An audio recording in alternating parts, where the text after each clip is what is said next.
Abaganga b'Abanyacuba 200 bageze muri Afurika y'Epfo mu gitondo cyo kuri uyu wa mbere gufasha igihugu guhangana na Covid-19.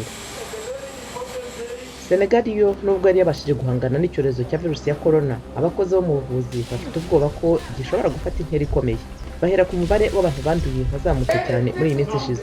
Muri Zimbabwe, umugabo w'umunyemari Saul Sakurya ufite imyaka 55 uri mu bantu ba mbere banduye virusi ya corona yakize, ariko afite ubwoba ko we n'umuryango we bazahabwa akato n'abo babana. Muri Congo, umurwayi wa nyuma wa Ebola yaraye asezerewe n'ibitaro i Beni mu burasirazuba bw'igihugu, aho abayobozi barimo gushakisha undi murwayi watorotse bigatuma icyorezo gitinda kuhava.